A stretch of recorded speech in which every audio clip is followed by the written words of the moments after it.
Olá, rapaziada, seja bem-vindo a mais um vídeo aqui no canal do Flamengo. Bora para as últimas notícias do Flamengo. Pessoal, com bastante novidade para vocês. Já deixa aquele like e ativa o sininho de notificação. Bora pro vídeo. E o Flamengo no Maracanã conquistou uma vitória magra, 1-0, saiu vaiado. Hoje o jogo da volta em Manaus. E é para Manaus que a gente vai agora para conversar com o repórter Thiago Guedes, que traz as informações do jogo e da equipe local. Tudo bom, Thiago? Boa tarde a você, bem-vindo ao Seleção. Oi, Rizek, boa tarde para você, boa tarde para todos os amigos do Seleção Sport TV. Deu para perceber, né, Rizek? Já estou aqui na Arena da Amazônia, palco onde logo mais à noite teremos o confronto entre Amazonas e Flamengo. Amazonas tentando fazer história, né, meu querido Rizek? Estava conversando mais cedo com o presidente do clube, Wesley Couto, e aí, lógico que existe uma percepção de que o Flamengo é muito favorito, de que é uma missão muito difícil para o Flamengo, aliás, para o Amazonas. Mas ele estava me dizendo, rapaz, o Amazonas ele está fazendo história, né? Não é a primeira vez que teria uma vitória realmente, assim, lógico que dessa magnitude contra um gigante do futebol brasileiro, sim, mas de qualquer forma, vamos pensar que amanhã o Amazonas faz 5 anos de idade. E nesse período ele acumula acessos aí, na primeira vez que participou da Série D do Brasileirão já conseguiu acesso para a Série C, na primeira vez na C não só conseguiu acesso, mas também como título, está disputando a Série B do Campeonato Brasileiro, inclusive na semana passada ganhou do Santos, né, o grande Santos, favoritaço na Série B, perdeu aqui para o Amazonas por 1-0 aqui mesmo na Arena da Amazônia, então apesar da dificuldade, o clima no time, no Amazonas é sim de confiança. Quanto ao Flamengo, existia muita expectativa sobre a questão do Gabigol, né? Toda essa polêmica por causa da foto vazada com a camisa do Corinthians. Então o Flamengo chegou aqui em Manaus no início da noite de ontem. E aí, rapaz, tinha os torcedores do Flamengo, para variar, muitos lá no hotel do clube, mas a recepção foi calorosa, foi positiva, muita gente demonstrando apoio. Inclusive o Gabigol, antes de ir para o saguão, voltou ali e tirou foto com os torcedores. Mas não foi todo mundo também que aplaudiu, não. Teve a galera que reclamou. Nosso repórter Romulo Almeida estava lá fazendo reportagem, inclusive ele conversou com um torcedor que falou, ó, essa situação da camisa não dá para aceitar, aí é uma mágoa que a gente não vai esquecer. Enfim, o clima é de muita expectativa, Amazonas querendo fazer história e o Flamengo querendo, obviamente, manter a escrita, né? O que todo mundo está esperando, que é uma classificação rubro-negra aqui na Arena da Amazônia. Rizek. Ô, Thiago, e a expectativa aí é de casa cheia, porque o preço está salgado do ingresso, né? R$300 o ingresso, não é isso? A partir de 150 se a gente considerar meia entrada. Aqui em Manaus, rapaz, esse negócio de meia funciona meio diferente, sabe? Porque geralmente tem a história das meias solidárias e tal. E é muito comum, na verdade, você ter esses grandes eventos em que o preço praticado, meio que todo mundo paga meia, traz 1 quilo de alimento não perecível, algo nesse sentido e funciona, né? É algo que acontece aqui nos grandes eventos em Manaus.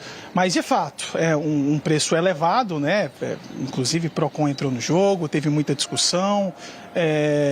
O Amazonas foi notificado para prestar esclarecimentos, mas aí, na verdade, assim, no início do ano teve o jogo do Flamengo aqui contra o Audax pelo Campeonato Carioca e os ingressos também foram a partir de R$150. E naquela oportunidade acabou que não teve muita reclamação, inclusive não teve nem situação do Procon, o clube não chegou, os organizadores do jogo não foram notificados, nem nada desse tipo. O fato é, teremos sim casa cheia. Ontem o Amazonas tinha divulgado uma parcial de 30 mil ingressos vendidos.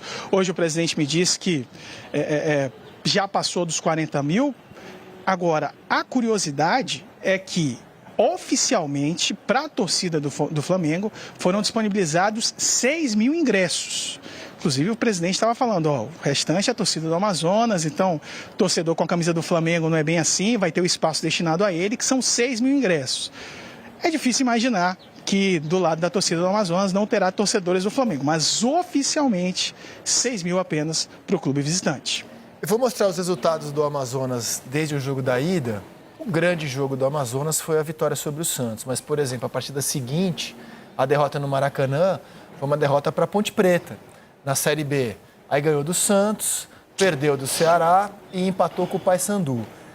Na escalação, em relação ao time que jogou no Maracanã, a grande novidade é o Jô, Thiago. Jô hoje previsto para atuar como titular?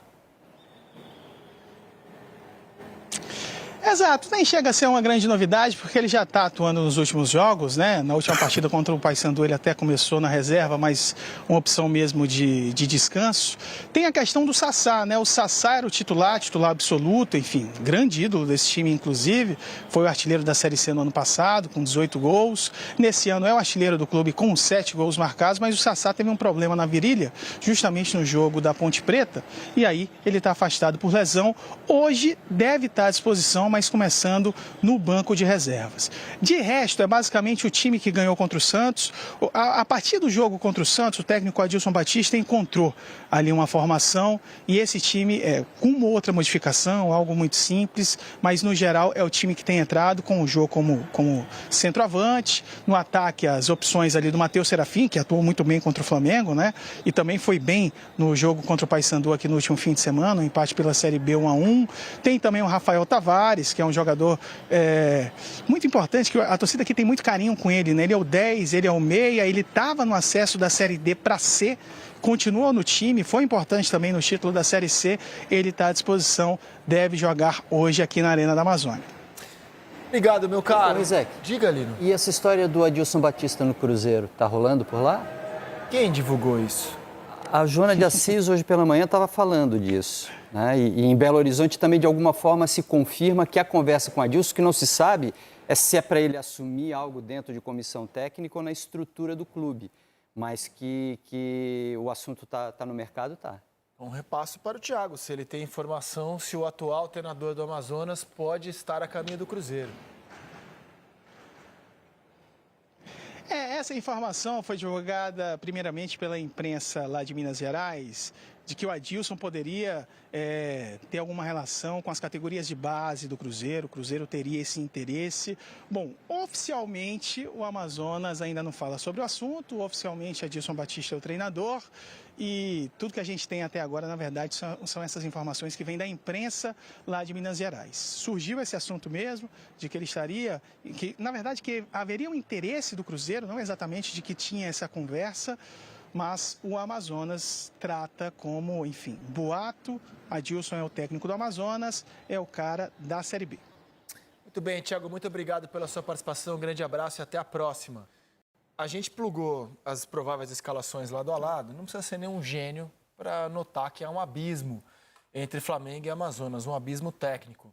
É por isso que no jogo da ida, a torcida do Flamengo ficou na bronca, vaiou o time pela vitória de 1-0. Né? Se esperava uma atuação bem maior. E era o jogo que marcava o retorno do Gabigol ao Flamengo depois da suspensão por doping. Ele conseguiu efeito suspensivo.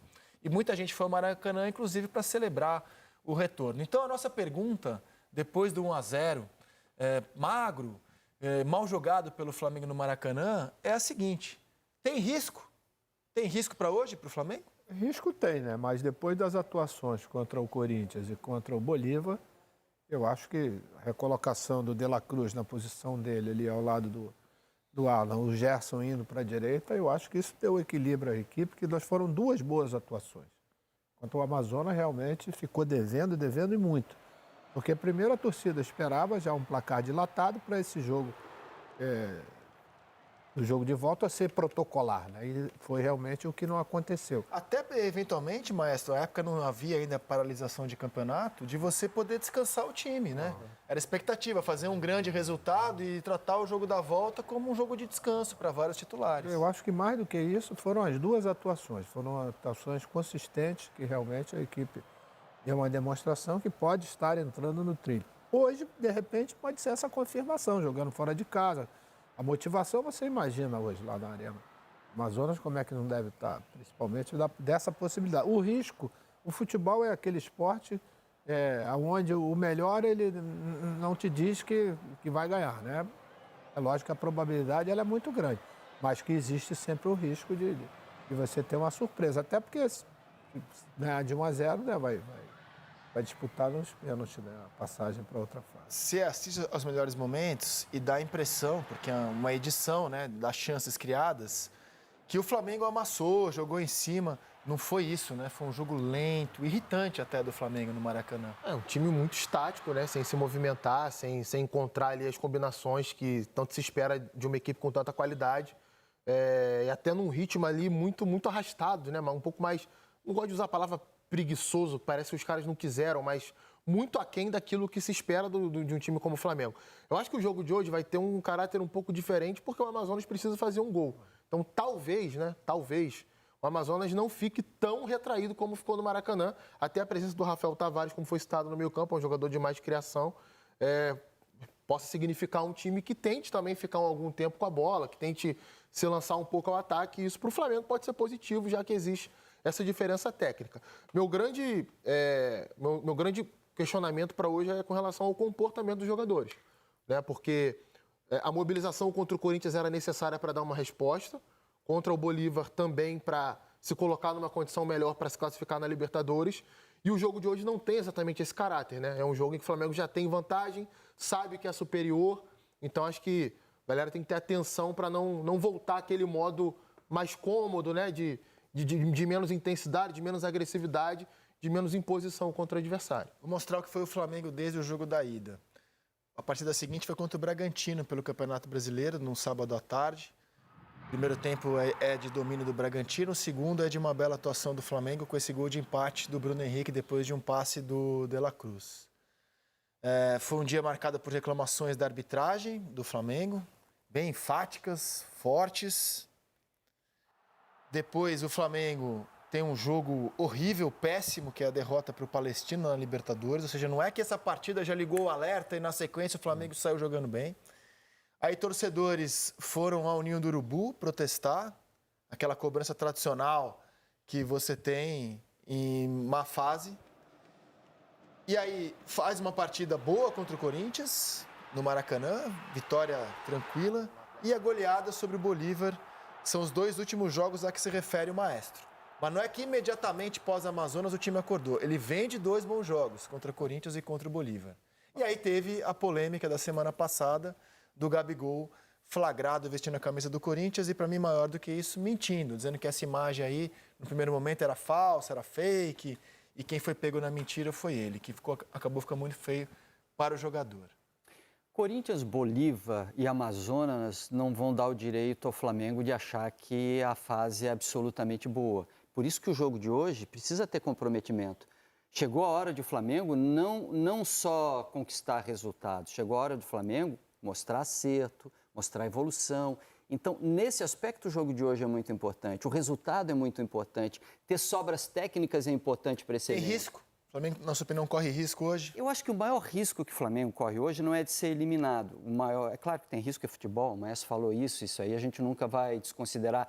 Mas eu acho que o maior risco que o Flamengo corre hoje é de trazer de volta aquela imagem de time que não produz à altura da expectativa, de time que mesmo tendo diferença não sobra tecnicamente, de time que não é capaz de golear quando o adversário é inferior. Ou seja, o Flamengo ainda tem um problema de identidade e isso se constrói também em jogos como o de hoje. Ok. Eu queria muito ouvir o Maestro sobre a situação envolvendo o Gabigol. Ontem, o Gabigol chegou, esse é o novo visual do Gabigol. Esse é ele? É, o novo visual do Gabigol, cara. O Gabigol chegou nos braços do povo rubro-negro, a Manaus. Ele foi xingado num jogo de basquete no fim de semana, aqui no Rio de Janeiro. E lá em Manaus, a torcida ovacionou o jogador. Algumas pessoas, como disse o Thiago, xingaram, vaiaram, mas a grande maioria recebeu o Gabigol assim, ó. E ele foi pro braço da galera. Como é que você tá vendo a situação envolvendo o Gabigol, Maestro? Acho que foi o pior momento que ele poderia estar acontecendo para ele, o fato do vazamento dessa foto, né? Até porque ele já vinha com um problema de renovação de contrato que se arrasta já há bastante tempo. Depois veio a questão do doping, né? E nessas duas situações, como se viu no jogo contra o Amazonas, quando ele voltou, que foi liberado para ficar no banco, houve um abraço do tamanho de um cara que chegou onde ele chegou em 5, 6 anos, né? Sendo decisivos principalmente. Só que esse momento não era um momento para acontecer o que aconteceu com a questão da camisa, entendeu? porque nada foi favorável para ele. Talvez ele esteja, nesse momento, vendo exatamente isso. A repercussão foi a pior possível. Foi ruim para ele, para o clube, para a renovação do contrato, quer dizer, tudo isso. E, principalmente, acho que o torcedor, eu não sei se a palavra é traído, mas tudo aquilo que ele fez, né, para que o Gabigol pudesse, sobretudo a partir do momento da questão do doping, quando ele foi abraçado, ele não se sentiu muito confortável. Falei, pô, que gratidão é essa? A gente abraça o cara e o cara, né, tira uma foto com a camisa do outro clube. Quer dizer, é muito. Eu acho que isso ainda vai ter prolongamento, sabia? Você pode ter, exatamente, eu acho que é o jogo de volta que o Flamengo tem contra o Milionários na semana que vem, né? Isso. Pela Libertadores. Aí você vai ter o termômetro. Porque se você for para o Norte e Nordeste, quer dizer, onde tem poucas possibilidades dos torcedores terem esse contato como tiveram com o Gabriel ontem, é pequeno. E não tem jeito, a idolatria continua por tudo aquilo que ele fez. Já, entendeu, um jogo no Maracanã, eu acho que aí você vai ter um termômetro maior. Porque aí você vai estar com as pessoas, né, com os torcedores principalmente, que estiveram ao lado dele durante esse período, sobretudo na questão do exame de doping. Eu acho que muita gente, como eu, gostaria de ouvir você sobre... Você é uma bandeira do Flamengo, né? Você é um jogador de seleção brasileira, de futebol internacional, de Copa do Mundo, mas você é um jogador que é uma bandeira do Flamengo. Eu acho que muita gente queria te ouvir sobre isso. Um jogador do Flamengo vestir a camisa de outro clube. Por que isso causou tanto assunto, na sua opinião? E por que causa tanto assunto? Os torcedores não chamam a camisa do Flamengo de camisa. Chamam de quê? Manto sagrado. Então, quer dizer, esse é o tipo da coisa que você tem que estar. Eu não me lembro, durante toda a minha participação dentro do clube, até mesmo fora, de ter visto, né, um jogador do tamanho do Gabriel, né, que foi ele que conseguiu isso através de grandes atuações, de gols e conquistas, ter um comportamento como esse. Eu até agora não consigo entender, André, porque isso é meio que um tiro no pé, entendeu? Quer dizer, você que tem a nação, como é chamada, de 40 milhões, entendeu? Até, lógico que você não é unanimidade, mas você tem uma quantidade de número por aquilo que você conquistou. Eu volto a dizer, nos momentos decisivos, né, de campeonatos brasileiros, de Libertadores e tantas outras conquistas. Você não pode jogar isso assim, entendeu? De graça, né? E isso vai ter consequência para ele, porque nem todo mundo ficou satisfeito com esse... Tem muita gente que diz assim, isso é bobagem. Não é bobagem. Isso você tem um patrocinador, você tem um fornecedor, você tem os contratos, né, do clube. Tem uma série de coisas em torno de um gesto como esse que podem trazer prejuízo para o clube também, né? E isso, naturalmente, foi, como disse o Braz, foi avaliado, deram a multa. Será que é suficiente para o torcedor? Né? Ele vai... Porque assim, a multa ela é calculada por esses valores concretos, né? Você tem direito de imagem, você recebe do clube para divulgar o patrocinador do clube, a camisa do clube, e por dias a camisa mais falada do Brasil foi uma camisa concorrente da fornecedora de material esportivo, dos patrocinadores. Então, essas são as razões assim lógicas, tangíveis, que fazem o Flamengo calcular uma multa, inclusive prevista em contrato, porque a relação comercial entre empregado e empregador foi quebrada ali. Agora, tem algo que você não mede assim em números, que é como o torcedor se sente ao ver um ídolo usando a camisa de outro clube. E é por isso que eu queria te ouvir sobre isso. Isso não tem dúvida. Quer dizer, eu até já vesti do arquirrival, mas em situações, né? Me lembro, teve uma matéria com o Bebeto, né? O Bebeto com a camisa do Flamengo, com a camisa do Vasco. Teve um jogo, né, da Brahma, que era o jogo número 1, que era Corinthians e Palmeiras, Flamengo e Vasco. Cada tempo se jogou com a camisa do clube. Mas isso em situações, não em lazer. Eu não me lembro, estou te falando sinceramente. Né? Antigamente até usávamos, né, camisas de clubes, mas clubes do exterior. Né? Na hora de lazer, alguma coisa desse tipo. Eu me lembro, tinha uma camisa do Paris Saint-Germain, que era RTL, né, Rede de Luxemburgo, que era uma camisa maravilhosa, espetacular, que era de lã, que quando chegava no inverno a gente usava, todo mundo usava, né, pela beleza da camisa. Mas de um rival, acho difícil. Acho muito difícil que você vá procurar e vá achar. E ainda mais se tratando de um cara do tamanho do Gabriel. O Gabriel é grande. Ele é muito grande por aquilo, tudo que ele conquistou. Mas você precisa ter consciência da dimensão de certos atos, de certos comportamentos, porque o torcedor, ele muitas vezes, ele não alivia, não, certos comportamentos, entendeu? E o que é que acontece? Se ele tivesse num momento excepcional, se poderia até relevar alguma coisa. Mas o momento dele não é legal, ele está num momento de recuperação de posição, né? de comportamento, de tudo isso. Precisava ter sido medido isso para um vazamento de uma foto, que até hoje existe um ponto de interrogação, né? Que amigo é esse que vaza uma foto entendeu? Com a camisa do arquirrival. É bastante complicada a situação. Se a ladeira para ele recuperar a posição de titular estava assim, ela ficou maior ainda, ficou mais íngreme ainda. E por fim, eu acho que você tem muito lugar de fala para opinar sobre isso. Falamos da multa. O que você achou da punição de tirar a 10, né? Da simbologia que a 10 tem no Flamengo? Sinceramente, eu acho que ele não deveria nem ter aceitado a camisa número 10. Ele estava muito feliz com a camisa que ele tinha. Acho que era 7 que ele usava, né? 9. A 9. Estava muito feliz. As coisas estavam todas acontecendo. A camisa 10 do Flamengo tem um peso, não precisa nem dizer porquê, né? Muito grande, entendeu? O Arrasca nunca quis, usa outro número. Tem certas... Quantos jogadores estiveram no Santos, né? Em algum tempo atrás, que foi oferecida a camisa 10? Gente de nível... Não. Me dá outra, por quê? Porque essas comparações, elas são inevitáveis, né? E não tem como você comparar o Zico. Entendeu? Qualquer coisa desse tipo com ninguém. Não é só com o Gabriel, não, com ninguém. É o Zico e pronto, acabou. Né? E, naturalmente, desde que ele começou a usar a camisa, por coincidência, por alguma razão, ele não voltou a ter aquele brilho, né, que a gente viu nos anos anteriores. Mesmo num ano, como ele não tinha sido tão brilhante, mesmo com a camisa número 9, ele tinha conseguido ser um personagem. É curioso mesmo, né? Assim, a fase de declínio dele coincide com usar a 10. É uma coincidência, talvez tenha algo além, mas é uma constatação. Ele com a 10, realmente o desempenho dele não é o mesmo, curiosamente. O Rodolfo Landim, quando o Gabigol assume a camisa 10, ele dá uma entrevista, se não me engano, em janeiro de 2023, falando sobre... eu conversei com o Gabriel e falei para ele da importância de usar esse número no Flamengo. Esse número não é só um número aqui no Flamengo, ele é uma entidade.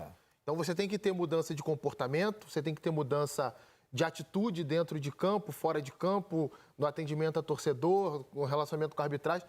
Parecia que ele estava adivinhando o que ia acontecer logo à frente. E só para ter o que o maestro fala assim, é impressionante, né? Porque a gente olha a história do Flamengo, a gente está do lado de uma bandeira do clube aqui, né? Na minha concepção como amante de futebol, desde criança, só tem uma pessoa na frente dele na história do Flamengo, que é o Zico. Porque o que ele fez pelo clube é um negócio gigantesco e o respeito que ele sempre demonstrou pela camisa, quando retorna a jogar o que ele jogou perto de 40 anos, sendo o melhor jogador de um campeonato brasileiro, que o Flamengo não era o favorito e que se recupera no meio do campeonato. Chegaram a estudar te dar 10 no seu retorno ou isso nunca nem teve na pauta? Eu vesti, mas... Não, o retorno não. Mas no período que o Zico foi embora, em 83... Teve um período que, você vai jogar com a 10. Deve ter sido uma ou duas vezes, mas a minha identificação sempre foi com a camisa 5, né? Até por coincidência, porque eu jogava com a 4 quando era lateral direito, né, lá em 74. Depois passei a jogar com a camisa número 6 e quando o Carpegiani vem, o Paulo não queria vestir a 5 por alguma razão. Tanto que o Paulo Carpegiani, ele vestia a 6. E a 5 passou... Eu passei a vestir assim. E me identifiquei demais com esse número. Quer dizer, aí fiquei todo o meu período. Exatamente por isso, André. Tem um peso muito grande. O Coutinho acabou de explicar o porquê. Por quê? Porque quem vestiu aquela camisa será eternamente o maior ídolo da história do clube. E sabe o que é mais doido nisso? Rapidinho. Teve uma pesquisa recente para a reforma do Museu do Flamengo, em que foi perguntado na internet quais eram os maiores ídolos da história do Flamengo. Aí a gente pode debater uma série de coisas aqui, já que era um voto online, né? São gerações diferentes que usam a internet com menos ou com mais frequência. O Gabigol só ficou atrás do Zico. E a gente está falando de um clube que tem Júnior, Leandro, Leônidas da Silva, Dida e, com certeza, eu estou esquecendo de alguém aqui. Zizinho, Adriano. E o Gabigol ficou na frente de todo mundo. Então, olha o tamanho do que ele tinha e do que ele colocou em questão. Assim, quem já viu um jogo do Flamengo fora do Rio, sabe muito bem que o tratamento da torcida fora do Rio é totalmente diferente do que no Rio. Até em São Paulo é diferente, pelo grande número de nordestinos que tem em São Paulo, que torcem pelo Flamengo e vão acompanhar o clube. O carinho é muito maior. Aqui a cobrança, ela não tem comparação com nenhum outro lugar do Brasil. Então, assim, pode ter certeza, para ele reconquistar esse carinho, ou chegar próximo disso, ele vai ter que mudar muita coisa. Essa é a minha pergunta para vocês, uma reflexão. O Gabigol é um personagem riquíssimo, né? Ele é um personagem de... Tanto que é reserva do Flamengo e fala-se muito mais dele que do titular, que é o Pedro, mas muito mais. A história dele certamente vai ser história para filme, assim. Ele é um personagem muito rico. Só que para ele dar uma virada dramática agora, vai ser muito difícil. E acho até que esse jogo de hoje à noite pode ter importância, caso ele consiga essa virada dramática. E vai depender muito do Tite. Se o Tite der espaço para ele... Isso foi tudo, pessoal. Obrigado por assistir até o final. Já deixa o like, se inscreve no canal, ativa o sininho de notificação e aguarde o próximo vídeo. Fui!